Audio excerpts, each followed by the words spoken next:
રૂપાલા વિવાદ શાંત પડે તે માટે થઈ રહેલા અનેક પ્રયાસો વચ્ચે હવે વિશ્વ હિન્દુ પરિષદ અને સંતો પણ સમર્થનમાં આવ્યા છે। વિશ્વ હિન્દુ પરિષદ દ્વારા એક પત્ર લખવામાં આવ્યો છે, જેમાં અપીલ કરવામાં આવી છે કે બંને પક્ષો દ્વારા હિન્દુ સંસ્કૃતિની મર્યાદાને ધ્યાનમાં રાખી આ મામલે સમાધાન કરવું જોઈએ।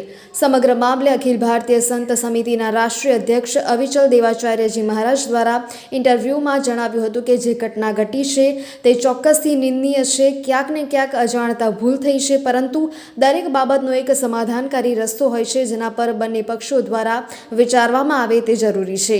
આ લડાઈથી માત્ર ને માત્ર હિન્દુત્વને નુકસાન પહોંચે તેમ છે, જેથી અમે કોઈ રસ્તો નથી બતાવતા, પરંતુ બંને પક્ષો ભેગા મળી તેના માટે યોગ્ય રસ્તો શોધે અને સમાધાન કરે તેવી અપીલ સંતો અને ગુરુજનો દ્વારા કરવામાં આવી છે। હા, ગઈકાલે એક પ્રેસ નોટ બહાર પાડી છે વિશ્વ હિન્દુ પરિષદ અને અખિલ ભારતીય સંત સમિતિના ઉપક્રમે સંયુક્તપણે। એટલે અમે ઈચ્છીએ છીએ કે આ જે વિવાદ ઊભો થયો છે એનું સુખદ સમાધાન આવે। એ વાત ચોક્કસ છે કે એ રૂપાલાજીએ જે વાતો કરી એ યોગ્ય નથી, પરંતુ હવે એક બાણ નીકળી ગયું પછી તો પાછું વળી શકે એમ નથી। પરંતુ હું એમ માનું છું કે આમાં ભારતીય જનતા પાર્ટીના કેન્દ્રીય નેતૃત્વએ રસ લેવો જોઈએ, કે હજુ સુધી કેન્દ્રીય નેતૃત્વ મેદાનમાં આવ્યું હોય એવું મને દેખાતું નથી।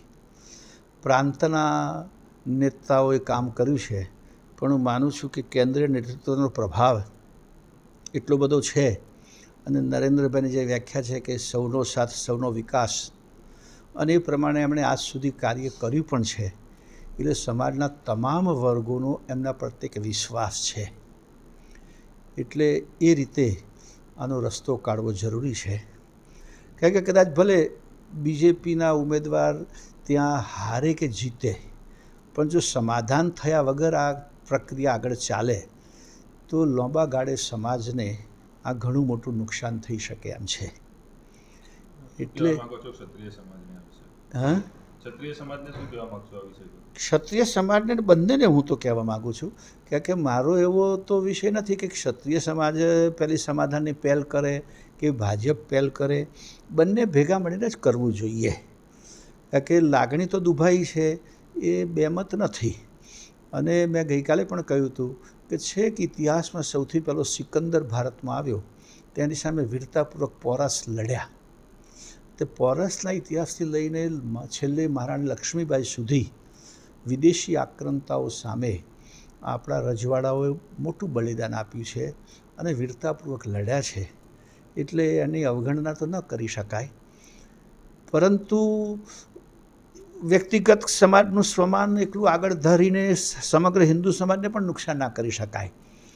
કે આ ચૂંટણી એ રાષ્ટ્ર માટે અને ખાસ કરીને હિન્દુઓ માટે બહુ જ અગત્યની છે, જે 70 વર્ષ બાદ એક હિન્દુત્વનો ભાવ, રાષ્ટ્રીયતાનો ભાવ અને આપણો જે વારસો છે એ તરફ આ સરકારનો ઝુકાવ છે, આપણી સંસ્કૃતિ તરફ સરકારનો ઝુકાવ છે, અને સારા વિશ્વમાં આજે ભારતનું મસ્તક ગૌરવપૂર્વક ઊંચું થયું છે।